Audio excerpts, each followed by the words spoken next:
우리가 몇 주 동안 요한복음 16장을 통해서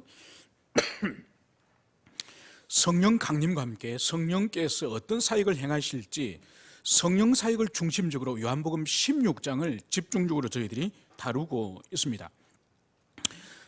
성령님께서 오셔서 먼저 이 세상이 가지고 있는 죄에 대하여 의에 대하여 심판에 관하여서 책망하시고 그것을 바르게 교정해 주신다고 우리가 살펴봤습니다. 그리고 진리의 성령이 오시면은 이 지상에 있는 모든 하나님의 자녀들을 바로 진리 앞으로 우리를 인도하신다는 것을 우리가 살펴봤습니다. 그리고 성령 하나님께서는 자신의 것으로 제자들이나 이 세상에 있는 사람들에게 자신의 것으로 알리고 가르치는 것이 아니라 바로 성자 그리스도 예수님의 그 말씀을 이 성령께서는 더 밝게 깨닫고 생각날 수 있도록 그리스도 예수의 말씀을 깨닫게 하셔서 그래서 성자 예수님 그분을 영광스럽게 하고 그분을 높이시는 겸손한 그런 성령님이라고 말씀을 들었습니다. 그리고 우리가 지난주에는 이제 제자들이 주님께서 이제는 떠나셔서 잠시 잠깐 이제 주님을 보지 못할 터인데 그때 제자들은 큰 슬픔과 비탄에 빠지지만은 이 세상은 주님 떠나심에 대해서 기뻐한다. 그렇게 우리가 살펴본 거죠. 그러나 제자들에게 주님이 계시지 않으므로 닥쳐오는 그 슬픔과 비탄이 곧 출산하여서 모든 슬픔과 고통을 잊어버리는 여인처럼 감당할 수 없는 그런 기쁨을 이제 성령께서 오실 때에 감당할 수 없는 기쁨을 우리가 경험하게 될 것이다. 그것을 살펴봤습니다. 이제 오늘은 지난 시간까지는 성령께서 성도들의 말씀 생활, 진리를 깨닫는 진리와 관련해서 말씀했다고 한다면은 오늘 저희들이 살펴볼 것은 성령께서 오시면 이제 우리의 기도 생활이 어떻게 변화되는지, 그래서 성령님이 오시기 이전의 기도 생활과 이제 성령님이 오신 이후에 우리 성도들의 기도 생활이 어떻게 달라지는지 그것을 오늘 집중적으로 살펴보고자 합니다. 오늘 23절에는 오늘 그날에는 너희가 아무것도 내게 묻지 아니하리라 이렇게 말씀을 시작을 하고 있습니다. 그러니까 제자들이 이제는 그날이 되면은 아무도 예수님에게 이제는 질문하고 문의하는 일이 없을 것이다 이 말씀을 하고 있는 것이죠. 그러면 여기서 제자들이 이제는 주님께 질문하지 않는 그날이란 도대체 어떤 날이냐 이것을 먼저 살펴볼 필요가 있습니다. 여러분 주님께서 가르치신 어떤 교훈들이나 진리에 대해서 제자들이 한 분의 모든 말씀을 바로 깨닫지 못했다는 것은 우리가 너무나도 잘 알고 있습니다. 그래서 때로는 주님께서 어떤 교훈을 어떤 진리를 가르치시고 나서 제자들이 그것을 이해하기 어려워가지고 다시 주님께 질문을 하는 그런 일들이 종종 있습니다. 여러분들이 기억하는 주님의 제자들이 주님께 다시 질문하는 그런 일들이 어떤 사건을 기억하십니까? 여러분 씨 뿌리는 비유를 대표적으로 우리가 들을 수 있지 않습니까? 주님께서는 많은 무리들 가운데에 씨 뿌리는 비유를 주님께서는 말씀하셨습니다. 그래서 동일한 씨앗을 뿌리지만은 뿌리는 그 밭은 네 종류가 있다는 것이죠. 길가밭이 있고 돌짝밭이 있고 가시밭이 있고 그리고 옥토가 있고 이 말씀을 예수님께서 설교를 하셨는데 심지어 그 제자들도 그 말씀의 바른 뜻을 깨닫지 못하는 거죠. 그래서 성경은 바로 주님이 혼자 계실 때에 제자들이 찾아와서 도대체 주님 그 씨 뿌리는 비유가 무엇입니까? 이 질문을 하는 것을 봅니다. 이것을 볼 때 주님의 제자들도 주님이 가르치신 교훈을 온전히 깨닫지 못하는 일들이 비일비재하다는 것을 우리는 알 수 있는 거죠. 그런데 오늘 예수님께서는 그날에는 이제는 너희들이 다시는 나에게 물어보지 않을 것이다, 질문하지 않을 것이다, 이런 날들이 오물 그것을 주님께서는 말씀을 하시는 거죠. 그러면 여기서 그날이 언제일 것인지를 우리가 먼저 살펴볼 필요가 있습니다. 여러분 구약 성경에는 주의 날이라고 하는 표현들이 자주 나옵니다. 주의 날. 그런데 이 주의 날과 오늘 예수님께서 말씀하신 이 그날이 같은 날일까요? 그렇지 않습니다. 구약 성경에서는 주의 날이라고 특별히 선지서에서 자주 등장하는 이 표현은 바로 뭔가 하니까 세상의 심판과 그리고 언약의 백성에 대한 구원의 날을 구약 성경에서는, 특히 선지서에서는 바로 주의 날이 강림하면 그날이, 이런 표현으로 나옵니다. 그런데 여기서는 이제 제자들이 예수님께 더 이상 질문하지 않는 명쾌한 진리의 말씀에 대한 깨달음이 오는 그날은 바로 심판의 날을 의미하는 그날이 아니라 이 땅에 성령님께서 오셔서 이제 제자들을 모든 진리 가운데로 인도하시고 또 이 세상이 바르게 깨닫지 못하고 있는 것을 교훈하시고 책망하시는 성령의 강림의 그날을 말하는 것임을 우리는 이해를 해야 될 것입니다. 여러분, 실제로 사도들 가운데에 특히 베드로가 주님의 제자들 가운데에서 대표자적인 그런 위치에 있지 않습니까? 그죠? 그래서 제자들이 하나님의 말씀을 깨닫는 것들이 변화되어가는 그 결정적인 정인이 누군가 하니까 베드로예요. 그래서 마태복음 16장에 예수님께서 당신이 예루살렘에 올라가시면은 이제 장로들과 제사장들에게 붙잡혀가지고 십자가에 고난받으시고 죽으실 것을 제자들에게 말씀했지 않습니까? 그때 베드로가 나서가지고 주님께 무슨 말씀을 하죠? 주님, 이 일은 절대로 일어나서는 안 됩니다. 절대로 그 일은 일어나서는 안 됩니다. 그래서 주님의 십자가의 고난과 죽음을 베드로가 앞서서 그것을 만류한 거죠. 여러분, 그때에 베드로가 주님께 들은 책망의 말씀이 뭔가요? 바로 사단아 물러가라, 사단아 물러가라. 그 12명의 제자들 가운데에 그래도 가장 탁월하고 리더십이 있고 대표격인 그 제자를 향해서 다른 제자들이 보는 앞에서 사탄아 물러가라, 네가 나를 실족시키는 자로다. 여러분, 이때 베드로 마음이 어떨 것 같습니까?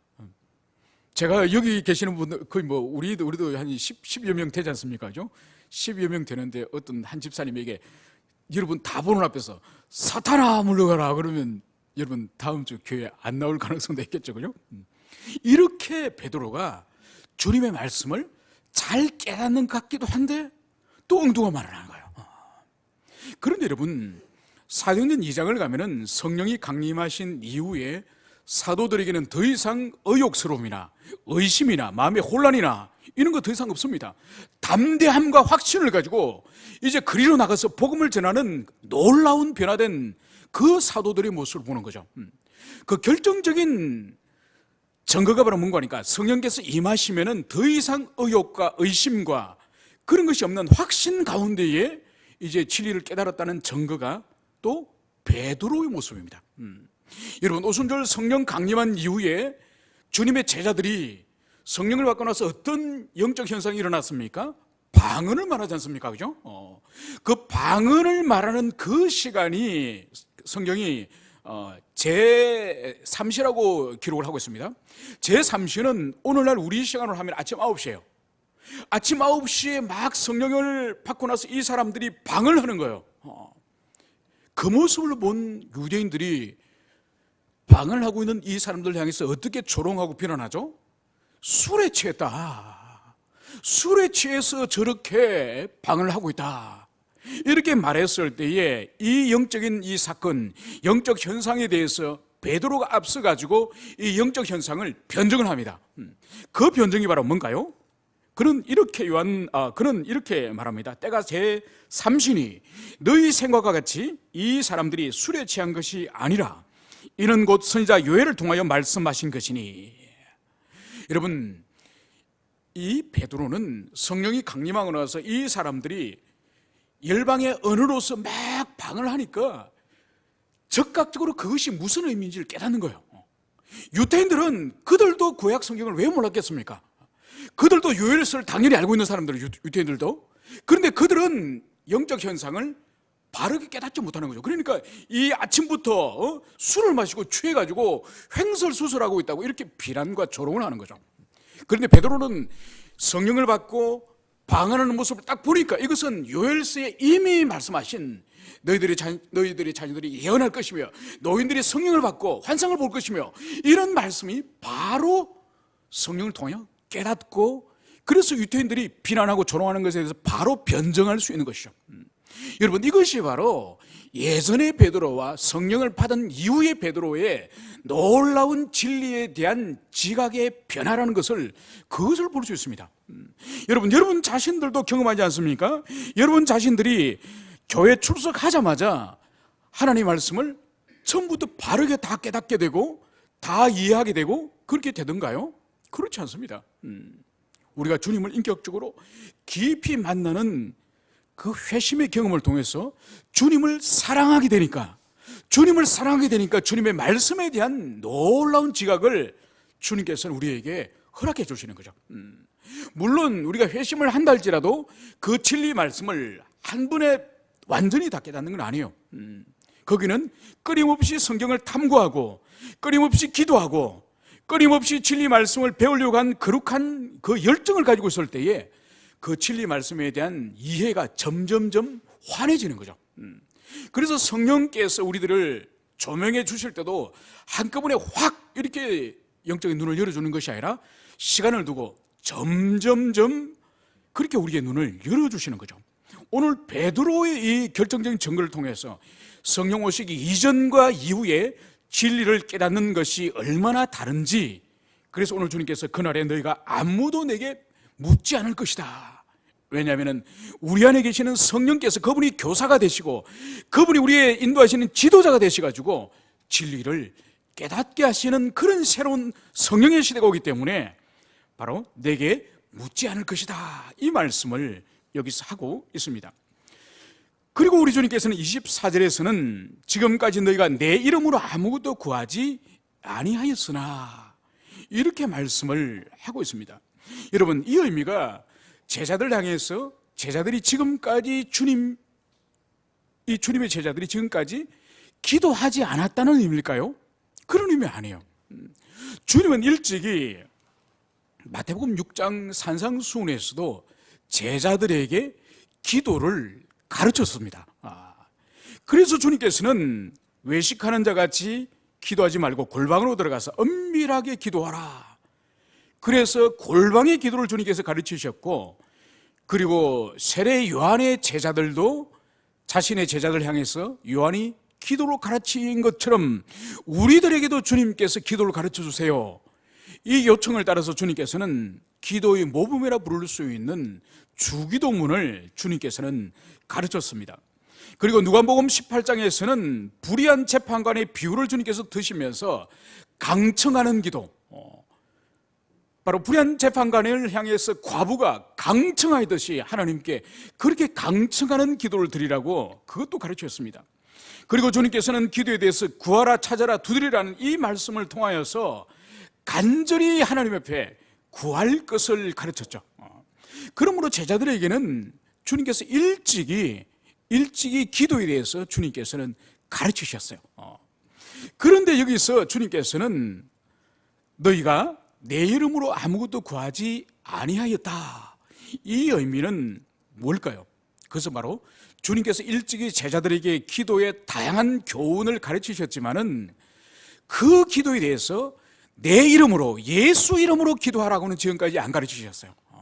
이것은 바로 주님이 이제는 십자가에 죽으시고 하늘로 올라가신 이후에, 성령께서 내려오신 이후에, 그 이후에 이제는 예수님의 이름으로 기도하라라고 비로소 주님이 십자가에 죽으시고 올라가시는 이 시점에 바로 예수 이름으로 기도하라는 것을 이제서야 가르친 거죠.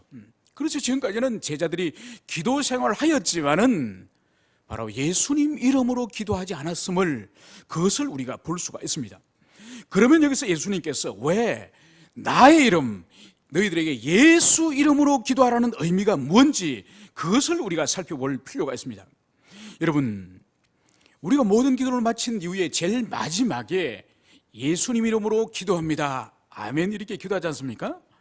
마치 이것이 우리의 모든 기도를 끝내고 하나님께 모든 청구를 끝내고 기도의 마침표를 찍는 것처럼 그렇게 인식을 합니다. 안 그러면 모든 기도를 끝내고 나서 그 하나님으로부터 복을 받기 위한 청구서를 요청하는 것처럼, 아니면 사인을 우리가 마지막으로 하는 것처럼 그런 마음을 가지고 예수님 이름으로 기도합니다, 아멘, 이렇게 한다는 것이죠. 여러분, 과연 그런 뜻일까요? 그런 뜻이 아닙니다. 여러분, 지금 세상을 발칵 뒤집혀 놓은 여론 조작 사건이 있습니다. 드루킹 사건이라고. 그 드루킹 멤버들이 단순한 이 사람들이 시민단체나 그런 조직이 아니더만요. 상당히 유사 종교 집단 같은 그런 집단이더만요. 이 사람들이, 이 멤버들이 자기들끼리 모여가지고 멤버들 가운데 누가 사람이 죽어서 장례식장에 가면은 이 사람들이 무엇을 말하는 거 하니까 삶과 조의를 표합니다. 온만이 반매흠. 그러니까 이 사람들이 온만이 반매흠을 모든 인사나 모든 말 뒤에 그것을 합창을 한답니다. 그래, 누가 지금 병이 들어서 병문안을 갔다. 그러면 하루속히 쾌차하길 바랍니다. 온만이 반매흠. 여러분, 온만이 반매흠이 무슨 말인 줄 아시죠? 불교에서 사용하는 산스크리트, 그죠? 그러니까 이 중생들에게 이 땅의 죄와 이 환란으로부터 벗어나고 또 마음의 평강과 또 지혜와 공덕을 받기를 원하는 그런 소망의 그런 이야기들이죠, 그죠?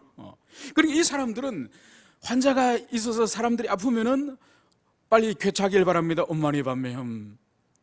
그리고 누가 돌아가셨으면은 삶과 조의를 표합니다. 온만이 반매흠. 이런 의미로서 예수님 이름으로 기도한다는 의미가 아니에요. 여러분, 우리가 이 의미를 바르게 이해하지 못하고 모든 기도를 마치는 그 순간에 예수님 이름으로 기도합니다, 이것을 바르게 깨닫지 못하고 말할 때는 온만이 반매흠이랑 다를 바가 없는 주문에 불과하다는 거예요. 그래서 이 의미를 주님께서는 우리들에게 가르치시기를 원하시는 겁니다. 그러면 예수님 이름이라는 것은 이 의미가 뭘까요? 이것은 바로 예수님 자신을 말하는 거예요.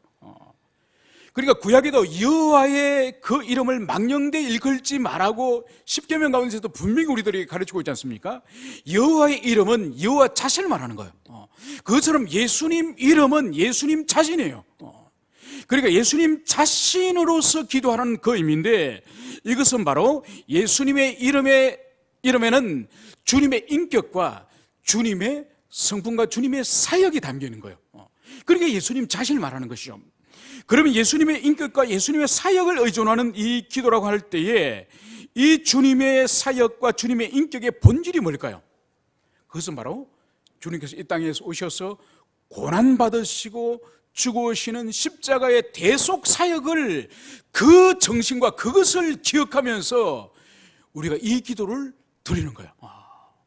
여러분, 그러므로 우리가 기도를 드릴 때마다, 그 기도를 마칠 때마다 예수님 이름으로 기도합니다라 할 때에 아무런 생각 없이 기계적으로 입으로 중얼중얼 외치는 것이 아니라 예수님의 지상 생애 가운데에 그분이 십자가에 고난당하시고 그분이 찢기셔서 죽으셔서 우리를 죄로에서 구원하신 그 대속의 사역을 분명히 기억하면서 그 기도를 해라는 거예요. 이것이 예수님 이름으로 기도한다는 의미예요.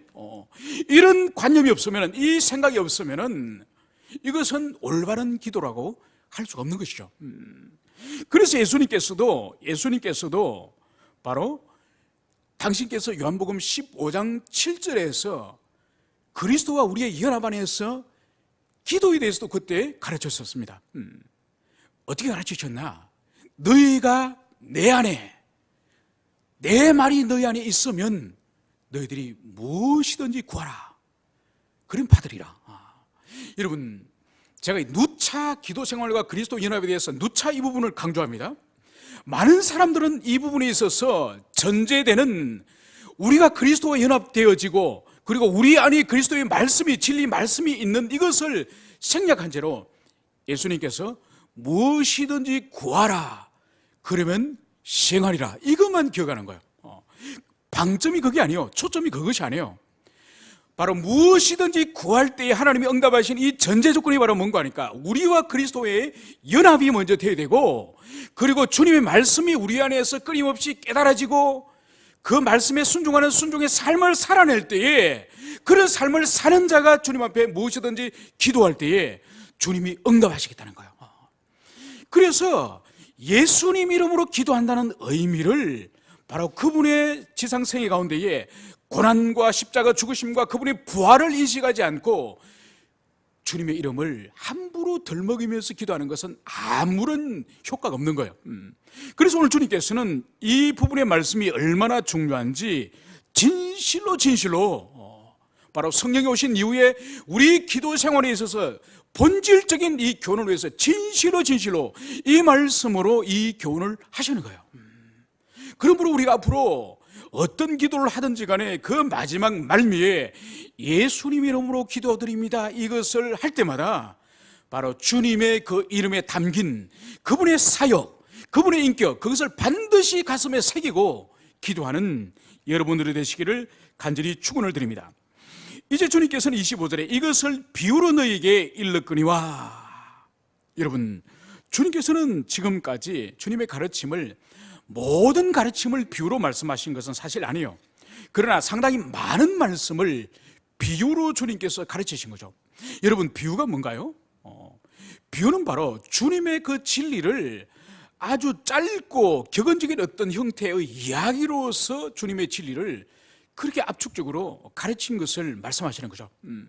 여러분이 기억하고 있는 주님이 가르치신 비유들은 어떤 것이 있습니까? 한번 말씀해 보십시오. 어떤 비유가 있죠? 씨 뿌리는 비유, 여러분 기억하시죠? 잠시 전에 말씀드렸던 것처럼 씨 뿌린 비유가 있죠. 자, 씨 중에서도 겨자씨 비유가 있습니다. 겨자씨 비유는 어떤 비유죠?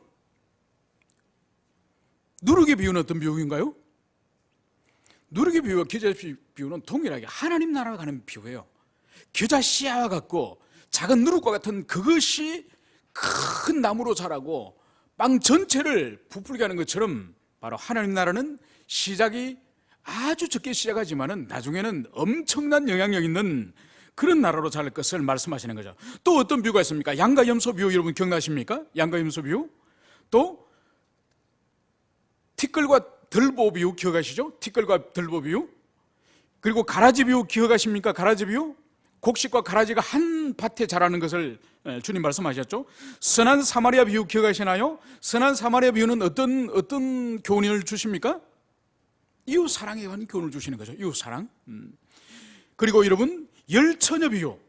열처녀 비유는 우리에게 무엇을 교훈하고 있습니까? 마지막 종말에 대한 준비를 말하는 것이죠. 그죠? 자, 탕자 비유. 탕자 비유는 어떤 교훈을 주시죠? 회개에 관해서, 그죠? 진정한 회개에 관해서. 잃어버린 양과 잃어버린 드라크마 비유. 어떤 비유였죠? 잃어버린 양과 잃어버린 드라크마. 탕자 비유와 마찬가지입니다. 그죠? 그 잃어버린 한 동전 하나, 잃어버린 양 한 마리를 위해서 그토록 목자가, 주인이 온 집안을 다지고 온 들판을 다 뒤져서 찾는다고 하는 잃어버린 영을 향한 바로 하나님 아버지의 찾으심. 그리고 진주 비유, 그리고 밭에 감춰진 비유. 이것은 뭔가요? 천국 비유예요. 그죠? 천국을 발견했을 때에 바로 값진 진주를 발견한 사람이 재산을 모두 팔아가지고 그 값진 진주를 사는 것처럼, 또 밭을 쟁기로 갈다가 쟁기를 갈던 그 밭의 일꾼이 쟁기에 걸린 그 단지 뚜껑을 열어보니까 그 안에 엄청난 보물이 있는 거예요. 문제는 그 밭이 자기 밭이 아니에요. 그래서 이 사람이 자기의 모든 재산을 팔아가지고 그 땅을 삼으로 그 진주를 차지한다고 하는 그런 교훈이 거죠. 여러분, 예수님께서는 당신의 많은 가르침을 이 비유의 가르침을 통해서 제자들에게 가르치신 거예요. 그러면 여러분, 왜 예수님께서는 그냥 바로 교훈을 말씀하지 않으시고 왜 이 듣기가 좀 애매하기도 하고 이해가 좀 어려운 이 비유의 표현을 통해서 당신의 교훈을 가르쳤을까요? 여러분, 이것은 주님께서 일찍이 마태복음 13장 10절에서 13절 사이에 주님이 왜 이 비유의 이 표현을 통해서 가르치시는지 그것을 말씀을 하고 있습니다. 바로 제자들이 예수께 나와 이르되 어찌하여 그들에게 비유로 말씀하시나이까? 대답하여 이르시되 천국의 비밀을 아는 것은 너희에게는 허락되었으나 그들에게는 아니 되나니, 그러므로 내가 그들에게 비유로 말하는 것은 그들이 보아도 보지 못하며 들어도 듣지 못하며 깨닫지 못함이라. 여러분, 예수님께서 제자들에게 비유로 가르치신 것은 그 시대 사람들에게 비유로 가르치신 것은 바로 뭔가 하니까 주님이 가르치시는 이 진리, 이 하나님의 말씀은 모든 사람들에게 열려있는 것이 아니라는 거예요. 그래서 어떤 사람들에게는 이 비유를 통해서 명쾌하게 주님의 진리 말씀을 복잡하게가 아니라 단순하고 명쾌하게 깨달을 수 있도록 이 비유를 주신 것이고, 어떤 사람은 아무리 비유 이야기를 들어도 아니 그게 무슨 이야기야, 아니 그래서 어쨌다는 건데 이해를 못하는 거예요. 여러분들에게는 밭에 씨 뿌린 비유가 하나님의 말씀이 어떤 심령에 어떤 마음에 뿌려지느냐에 따라서 그 마음에 거두는 열매들이 달라질 것이라는 걸 여러분 이해하기가 어렵습니까? 쉽습니까? 이해됩니까? 이해 안 됩니까? 이해되죠. 이해됩니다. 그런데 성령 안에 있지 않는 사람, 그리스도 안에 있지 않는 사람에게는 제가 잠시 전에 말씀드렸던 이 여러 가지 비유를 설명하면은 아니 그게 무슨 그런 뜻이야, 이해가 되지 않습니다. 바로 그 이유를 주님께서 여기서 말씀하시는 거예요. 너희들에게는 진리를 내가 드러내길 원하지만은 그리스도 안에 있지 않는 자들, 세상에 있는 자들 향해서는 진리를 감추기 위해서, 그들은 진리를 경험하지 못하도록 하기 위해서 바로 비유라고 하는 이 표현을 주님께서 사용하시는 거죠. 여러분, 이것은 얼마나 두려운 말씀인지 몰라요. 또 한편으로는 얼마나 감사하고 놀라운 말씀인지 모릅니다. 그러니까 우리가 진리를 깨닫고 하나님의 그 말씀의 의미를 깨닫는 것은, 이것은 주님께서 우리에게 열어주셨기 때문에, 우리가 그 은혜를 누리기 때문에 그 진리를 깨닫는 거예요. 여러분들이 성경이나 하나님의 말씀을 읽고 묵상하다가 어떤 말씀을 깨닫고 그 깨달음이 여러분의 가슴을 두드릴 때에 그걸 절대로 자연스럽게 당연한 것으로 생각하시면 안 됩니다. 오늘 주님께서는 어떤 자들에게는 이 진리를 감추셨다고 말씀하세요. 그 감추어진 진리를 우리에게는 열어서 깨닫게 하시니 이것이 얼마나 큰 주님의 은혜예요. 바로 주님께서는 지금까지는 이런 비유로 말씀을 가르치셨지만은, 그런데 이제는 앞으로는 이 비유를 사용하지 않고 이제는 밝히 주님의 그 말씀을 가르치시겠다, 이 말씀을 여기서 하고 있습니다. 그래서 오늘 25절에서는 바로 성령께서 오실 때에 하나님 아버지에 대해서 이제는 성령께서 밝히 이제 제자들에게 그 진리를 드러내시겠다, 이 말씀을 여기서 하고 있습니다. 여러분, 실제적으로 구약 성경을 여러분들이 읽어보시면은 구약 성경 가운데에서는 거의 여호와 하나님 외에는 성자 그리스도 예수나 성령 하나님에 대해서는 구약 성경에서는 사실 발견하기가 힘듭니다. 물론 하나님의 성신께서 창조 그때부터 주님께서 계셔서 창조사에 함께 하셔서 성신께서도 계셨지만은, 그런데 구약 성경 전체를 우리가 읽어볼 때에 삼일체 하나님이 구약 가운데에서는 밝히 드러나지 않아요. 비로소 신약 가운데에 이 성령 하나님과 이 성자 하나님을 통해서 삼일체가 명확하게 드러나는 거예요. 그리고 그 진리 또한 예수님의 제자들은 주님과 하나님 아버지가 하나라는 것을 아직도 깨닫지 못해요. 그러니까 계속적으로 의혹을 가지고 계속적으로 질문을 하고, 심지어 바리새인들과 유대인들은 예수님께서 아버지와 내가 하나다, 이 말씀을 주님께서 전했을 때에 그들은 주님을 돌로 쳐 죽이려고 했습니다. 왜냐하면 그들은 영적으로 완전히 눈멀었기 때문에, 전혀 깨닫지 못했기 때문에 어떻게 여호와 하나님과 이 목수 예수가 하나인가, 대등한가. 그러니까 그들에게는 예수님이 신성 모독자로서 죽여야 될 이단자로 보이는 것이죠. 그때도 사실은 제자들에게 있어서도 하나님 아버지와 예수님의 관계가 아직도 제자들에게도 명확하지 않는 거예요. 그런데 오늘 말씀이 바로 성령께서 오시면은 아버지에 관한 이 진리가 명확하게 밝히 그것을 드러내시겠다는 거예요. 여러분, 그러므로 말미암아서 아버지에 관한 진리, 특히 삼일체 교리를 비롯해서 아버지와 이 성자가 한 분이라는 거, 일체라는 거, 그리고 아버지의 인격과 이 성자 인격의 이 인격적인 교제에 대해서는 절대로 인간의 이성을 통해서 파악될 수 있는 것이 아니에요. 이것은 성령이 강림하시고 성령께서 우리 심령에 조명해 주실 때에 이것은 깨달아질 수 있는 거죠. 여러분, 그렇기 때문에 성령의 조명이 없이 삼일체 하나님이나 하나님에 관한 교리들을 인위적인 인간의 지성과 이성으로 만들어낼 때에 바로 거기서 이단적인 가르침들이 나오는 거예요. 여러분들이 삼일체 교리 가운데에 양태론이라고 너무나도 잘 알고 있는 것이 있습니다. 그죠? 이것은 삼일체 하나님을, 성경이 계시하는 이 삼일체 하나님을 믿지 않고 바로 인간의 이성을 통해서 만들어낸 삼일체가 바로 양태론이죠. 그래서 아버지와 아들과 성령, 이 삼위의 개별적인 인격, 위격이 있다는 것을 그들은 믿지 않습니다. 우리 정통 삼일체 교리는 아버지의 위격과 아들의 위격과 성령의 위격이 다 개별적인 위격을 가지고 있지만은 이분이 세 분이 아니라, 삼신이 아니라 일체로서 한 분이심을 우리는 믿습니다.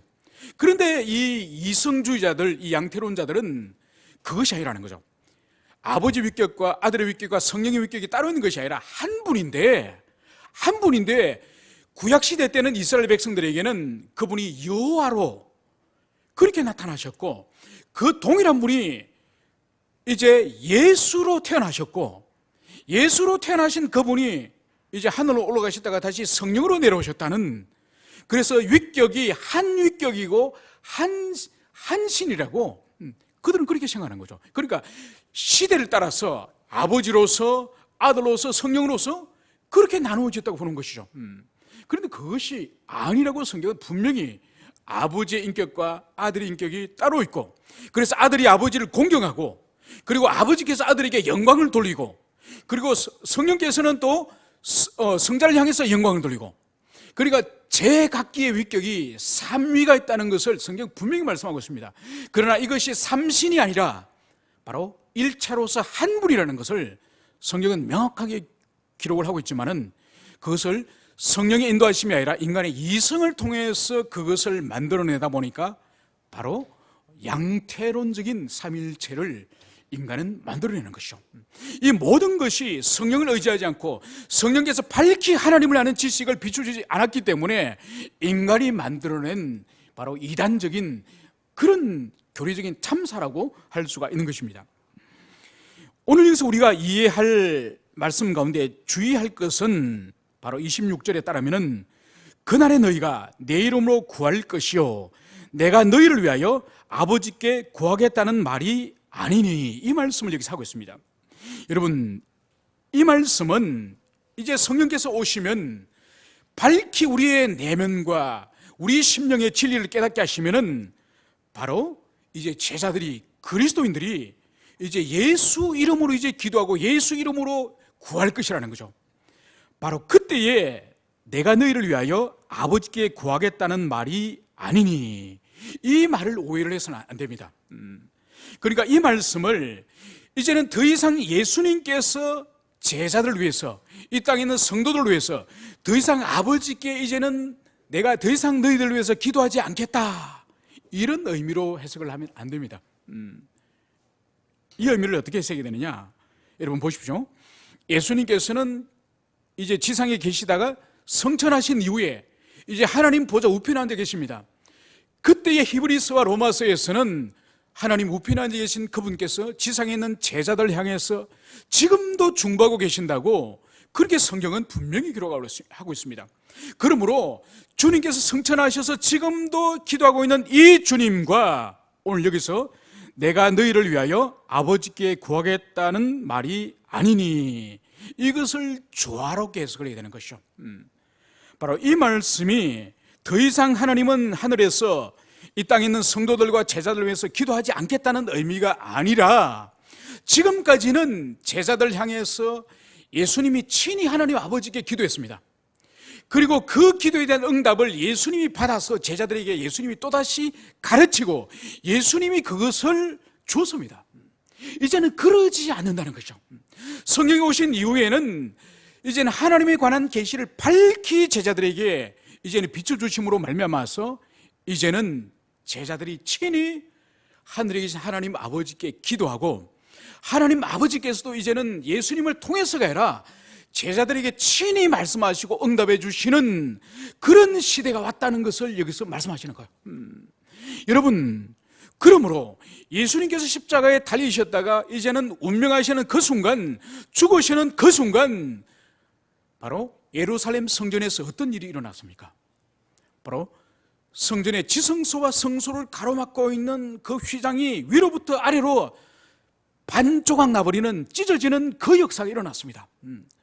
그 고요한 바람 한 점 없는 그 성소 안에 어떻게 그 질기디 질긴 그 휘장이 찢어질 수 있겠습니까? 이것은 바로 성령 하나님께서 그 휘장을 반으로 찢어버린 거죠.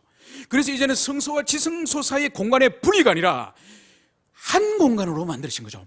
이것은 바로 그리스도 예수의 그분의 죽음을 통해서, 부활을 통해서 더 이상 제사장이 들어갈 수 있는 공간과 성도들이 들어갈 수 있는 공간이 분리가 아니라 이제는 누구든지 하나님 아버지께 바로 나가서 기도하고 간구하고 응답받을 수 있는 그런 새로운 시대가 열렸다는 것을 바로 성전 휘장이 찢어짐으로써 그것을 보여주는 거죠. 이것은 새로운 기도의 시대, 성령을 통한 새로운 기도의 시대가 열렸음을 바로 상징적으로 그 사건을 보여주는 것이에요. 이제 오늘 마지막으로, 오늘 주님께서는 왜 이제 하나님 아버지께서는 이제 제자들과 이 세상에 있는 성도들의 기도를 주님께서는 들어주시고 응답해 주시고 그것을 주시는지, 그 이유를 오늘 마지막 27절에서는 이렇게 말씀을 하고 있습니다. 이는 너희가 나를 사랑하고 내가 하나님께로부터 온 줄 믿었으므로 아버지께서 친히 너희를 사랑하심이라. 왜 하나님께서는 지상의 제자들과 지상의 우리 그리스도인들이 기도하고 간구하는 것을 왜 하나님이 들어주시는지, 응답하시는지 그 이유를 여기서 말씀하십니다. 바로 무엇이라고요? 너희가 나를 사랑하고, 바로 주님의 제자들이 예수님을 사랑하는 것, 그리고 내가 하나님께로부터 온 줄을 믿었으므로, 바로 예수님께서 하늘로부터 내려오신 하나님이 보내신 분이라는 것을, 그것을 믿는 믿음이 있었으므로 아버지께서 너희를 친히 사랑하심이라. 여러분, 이 지상에서 제자들이, 곧 우리가 하나님의 사랑을 받고 하나님께 기도할 때 응답을 받는 그 비결을 여기서 말씀하시는 거예요. 우리가 하나님의 사랑을 받고 그 하나님의 사랑의 결과로서 우리가 기도할 때마다 응답을 받는 비결을 여기서 오늘 말씀하신다니까요. 그것이 바로 뭐라고요? 예수님을 믿는 믿음을 가질 것. 그래서 히브리서에도 믿음이 없이는 하나님을 기쁘시게 할 수 없나니, 여러분, 믿음이 없는 자는 하나님의 교회 안에서 아무리 무엇을 하고 오랫동안 섬기고 많은 헌금을 하고 교회 직분이 뭐고 아무 상관없습니다. 믿음이 없이는 기쁘시게 하지 못한다는 거예요. 여러분, 이것을 기억해야 돼요. 그럼 믿음이 뭐냐? 믿음은 그리스도 예수를 향한 절대 의존의 마음이에요. 그리고 그분이 내 인생에 있어도 되고 없어도 상관이 없고, 없으면 좀 아쉽고 있으면 욕이 나고, 이게 아니에요.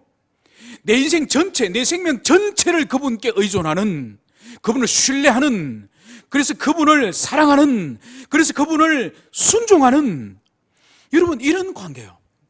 여러분, 믿음이 있다고 하면서 그분을 사랑하지 않는 거나, 믿음이 있다고 하면서 그분을 신뢰하지 않는 거나, 믿음이 있다고 하면서 그분께 순종하지 않는 게 다 가짜예요. 여러분, 참된 믿음, 즉 그분을 절대 의존하는 참된 믿음을 가진 사람은 반드시 그분을 사랑하게 돼요. 반드시 사랑하게 되면 그분을 신뢰하게 돼요. 반드시 그분을 신뢰할 때 나타나는 마지막 결과가 뭐냐? 순종하게 돼요. 그러니까 사랑과 순종과 의존과 신뢰와 이것은 절대로 분리되는 것이 아니에요.